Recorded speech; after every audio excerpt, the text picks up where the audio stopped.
Комментарии на международном саммите. Детали деловой программы в выпуске.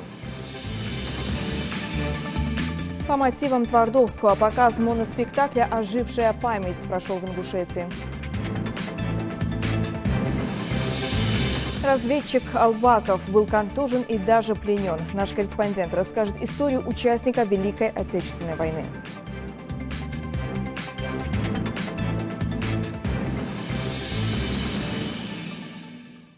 Сегодня заключительный день саммита молодых парламентариев. С самого утра иностранные гости на экскурсии в Джараском районе. Ближе к вечеру их ожидает встреча с главой Ингушетии в Магасе и официальное закрытие саммита в Доме торжеств.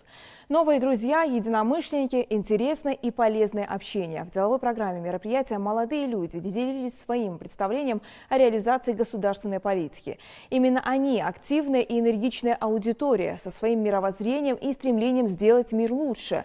А вот какие методы они для этого предлагают, расскажет Амина Бокова. Вот эти решения, да, если вы их предлагаете, они должны быть построены по принципу SMART. То есть вы ставите конкретно достижимую, понятную цель, предлагая конкретные решения для ее достижения.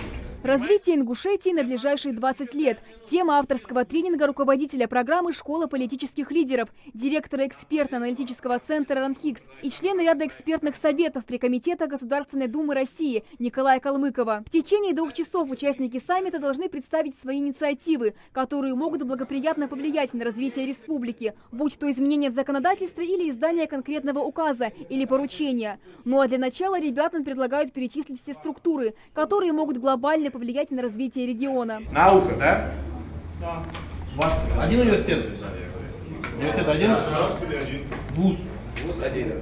ВУЗ плюс ученые. От теории к практике участникам саммита предлагают разделиться на команды, а если точнее, на министерства и ведомства, и за 5 минут разработать свои проекты и инициативы, которые они хотели бы предложить главе Ингушетии Юнусбеку Евкурову. Как и в реальной жизни, автор тренинга сам назначает всех министров, а они, в свою очередь, набирают себе аппарат. Так, друзья, у вас министр будет... Вот. Друзья, а у вас министр, знаете, что будет? Девушка. За столь короткое время незнакомым людям необходимо скоординироваться и корректно сформулировать свои предложения в единую программу. Задача, на первый взгляд, непростая, но в этом и суть тренинга – раскрепостить его участников для открытого и свободного обсуждения своих вопросов и презентации авторских проектов и идей широкой аудитории. Артем Цунаев представляет молодежный парламент города Волгоград, ну а сегодня он в роли министра экономического развития Ингушетии. Тем не менее, молодой человек не растерялся и быстро подготовил ряд инициатив. Тем более, что в родном городе он как раз занимается развитием экономического сектора. Поддержка предпринимательства путем предоставления госгарантий. Нам необходимо контроль над проектами осуществлять от начала и по реализации постоянно контролировать, чтобы не было нецелевого расходования средств. У нас была очень хорошая команда. Мы работаем все в сфере экономики, и у нас есть свои наработки. Хотелось бы повысить уровень жизни в республике. А это невозможно сделать без инвестиций в регион. Соответственно, мы хотели сделать тарифное регулирование, чтобы в обмен на инвестиции мы делали скидки на энергоносители, льготы на налоги по имуществу движимому, недвижимому и прочее. А вот Олег Новотырев – участник из Северной Осетии, сегодня в роли председателя комитета по делам молодежи. Вместе с командой они выступают за ряд реформ в сфере образования, в том числе в области дистанционного обучения. И это далеко не все. Освобождение от уплаты налогов молодых предпринимателей, но это только для начала и только временно на 3 года. Данный тренинг, он крайне интересен на самом деле, потому что позволяет людям уже непосредственно себе прочувствовать уже определенную роль. И ты настолько уже вживаешься в эту роль, то есть ты испытываешь вот эти чувства, эмоции, что бесценно. Очень интересно, я представлял Государственную Думу, то есть нужно было разработать законодательные акты, которые бы улучшили жизнь региона. Увлекательная игра, задача которой – моделирование деловых процессов по взаимодействию политических, государственных, общественных и бизнес-структур, называется проектоинтеграция. Является лишь частью большого авторского тренинга Николая Калмыкова, который называется «Интенсивный курс подготовки от школы политических лидеров», направленный в первую очередь на разработку и продвижение проектов в общественно-политической сфере. Я вижу действительно горячих, интересных ребят, которым рекомендую в первую очередь читать. Много работать с литературой, много работать с документами, с одной стороны. С другой стороны, мы мы все-таки еще занимаемся большим общественным проектом по системе наставничества, который сначала поддержал премьер-министр, и недавно, вы, наверное, слышали, поддержал президент Российской Федерации. И действительно, каждый человек, имеющий свою инициативу, свой проработанный проект, может найти себе сейчас наставника, который бесплатно будет его консультировать по его проектам. Мы этим тоже занимаемся. На этом тренинге программа саммита не завершается. Далее для молодых парламентариев проводит тренинг Кирилл Харитонов, заместитель председателя молодежного парламента при Государственной Думе Российской Федерации. Я буду поднимать вопросы межпарламентского взаимодействия на молодежном уровне. Это проекты патриотической направленности. Каждый день горжусь Россией. Международные проекты «Тест по истории Великой Отечественной войны», «Тест по истории Отечества». Я знаю, что Республика Ингушетия ежегодно, 2 раза в год всегда принимает участие в этом федеральном, уже международном проекте, в котором принимают участие более 500 тысяч человек по всему миру на каждом мероприятии. Это проект «Молодежная команда страны», которая готовит молодежь к выборным кампаниям муниципального уровня, регионального уровня, региональных законодательных собраний. Программа форума основана на опыте ведущих политических технологов и консультантов России, а также на анализе самых эффективных карьерных стратегий и успешных крупных проектов российской политики. В целом для молодежи нашего региона это уникальная, очень удобная, самая лучшая площадка для обмена знаний, опыта, взглядов, да и в целом многих других направлений. Что он даст, какие будут полезные моменты, то есть цели и задачи в целом, и что будет на выходе, будет видно в конце, в принципе, по факту, если говорить. И, соответственно, отсюда мы будем уже понимать, насколько необходимо проводить подобные политические мероприятия у нас в регионе среди нашей молодежи с приглашением молодежи других регионов. На сегодняшний день деловая часть саммита завершена. Молодые парламентарии отправятся на экскурсию в Джиракско-Асинский музей-заповедник, где расположено более 2000 объектов культурного и исторического наследия. Уникальные комплексы – это ингушские боевые башни, могильники и храмы. Альмина Бокова, Адам Дулаков, Новости 24. Сегодня работники скорой медицинской помощи отмечают свой профессиональный праздник. 28 апреля считается днем рождения службы скорой медпомощи в России. И хотя пока это не официальный праздник, но активность медработников и ряда пользователей интернета и социальных сетей направлена на то, чтобы он стал профессиональным праздником. С 1 января 2005 года вступил в силу приказ Министерства здравоохранения и социального развития России об утверждении порядка оказания скорой медицинской помощи, который определил базовые положения при оказании медпомощи. Круглосуточно в автомобиле скорая помощи выезжает на разные вызовы. Неотложные и фельдшерские, врачебные и акушерские бригады спешат на помощь больным. Для этих людей нет ни выходных, ни праздничных дней, они всегда на работе, потому что их миссия самая важная – первая скорая помощь. Посвящается всем тем, кто достоин главной награды – мир на земле. В память об участниках Великой Отечественной войны студентам колледжа Нового Реданта представили мобильный моноспектакль «Ожившая память в стихах». Мероприятие прошло в форме образной декламации легендарного литературного произведения Александра Твардовского «Василий Теркин». Слово нашему корреспонденту. Мобильный моноспектакль «Ожившая память в стихах» – это декламация легендарного литературного произведения периода Великой Отечественной войны Василий Теркин Александра Твардовского. Главная цель проекта – посвящение историко-культурного наследия и формирования национального самосознания граждан всех субъектов Российской Федерации. В преддверии Дня Победы он добрался до нашей республики.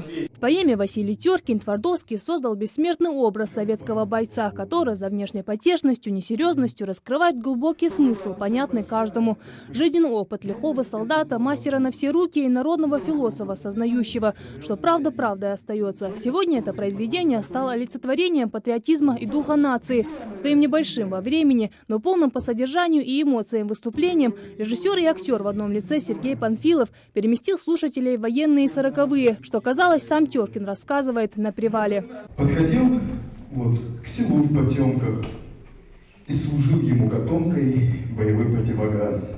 Перед боем переправа, о награде и поединок, знакомые всем истории. Вот Теркин в шутку рассуждает, что хорошо бы получить медаль и прийти с ней после войны на гулянку в сельсовет, а уже через несколько минут угощается спрятанным салом бабули. И уже уходя с порога на вопрос деда, побьем ли немца, отвечает: побьем, отец. Все эти моменты заставили вспомнить давно забытые строки и Магомеда Байсагурова. Были моменты, когда я уже отключался от общества и входил в этот кураж.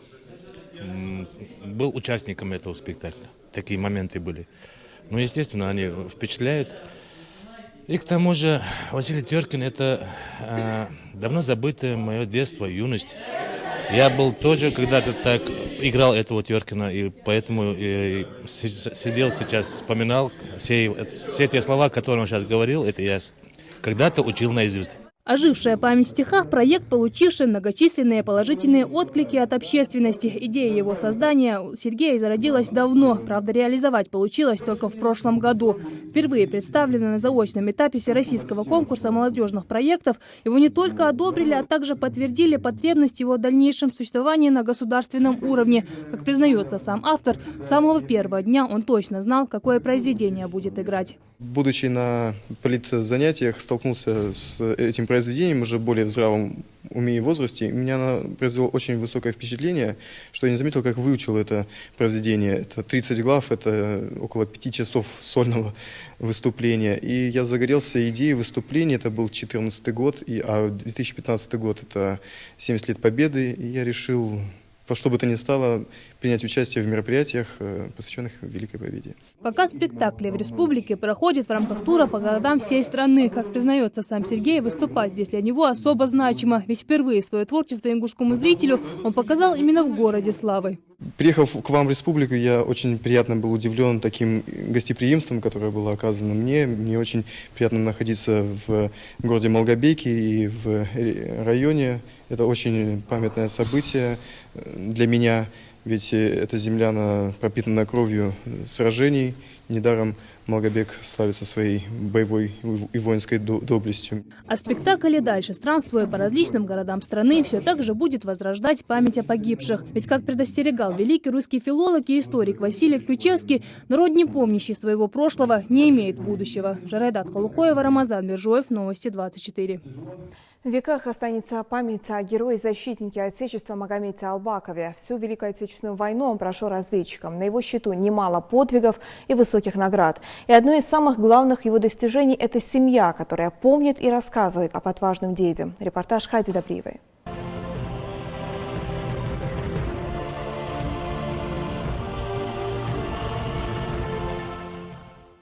В 1940 году Албаков Магомед Сустабевич, мой отец, с должности зампредседателя райисполкома уходит в армию.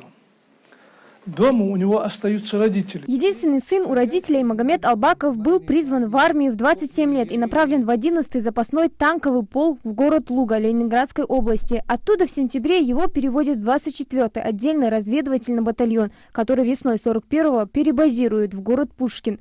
Войну Магомед Албаков встретил там же, в звании командира бронемашины и замкома взвода.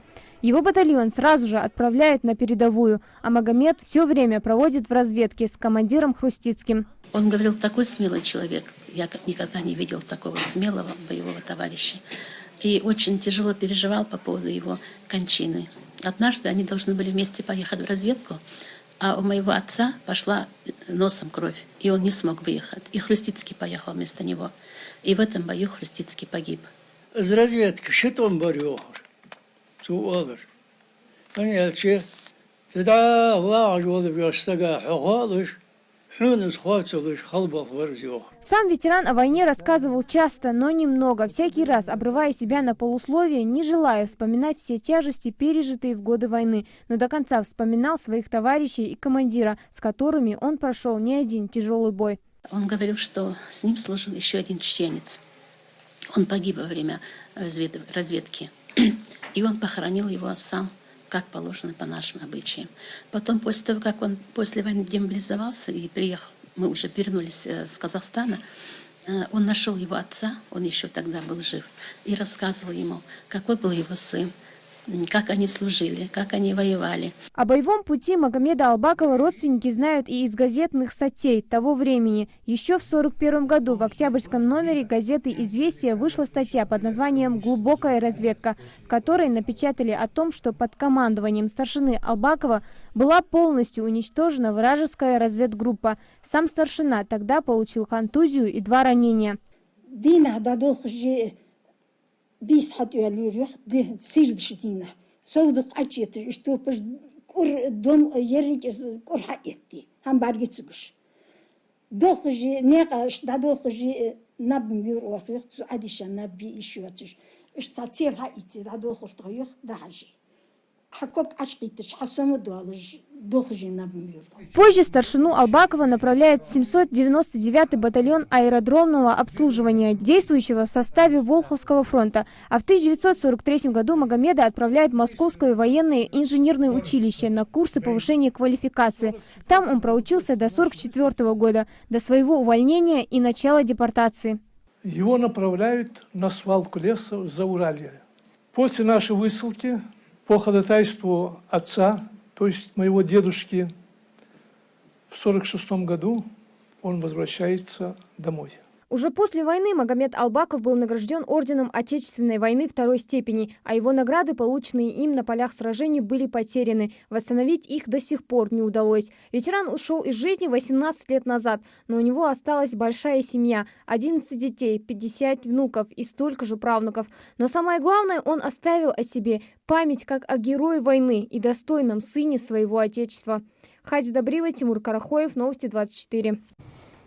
Ингушетия поборется за 5 миллиардов рублей во всероссийском конкурсе исторических поселений и малых городов. Республика готовит для участия в мероприятии 4 заявки. Бороться с муниципалитетами и участниками из других регионов будет Магаз, Малгобек, Сунжи и Карабулак. На протяжении 3 месяцев в городах проводились обсуждения и социологические исследования по созданию проектов общественных пространств совместно с горожанами и созданы проекты новых парков, скверов и площадей при участии архитекторов и студентов. Лучшие проекты создания комфортной городской среды будут объявлены до 1 июня. Президент России Владимир Путин поддержал идею проведения конкурса, а также поручил дополнительно выделить победителям 5 миллиардов рублей из федерального бюджета. Это были все новости к этому часу. Увидимся в 16:00.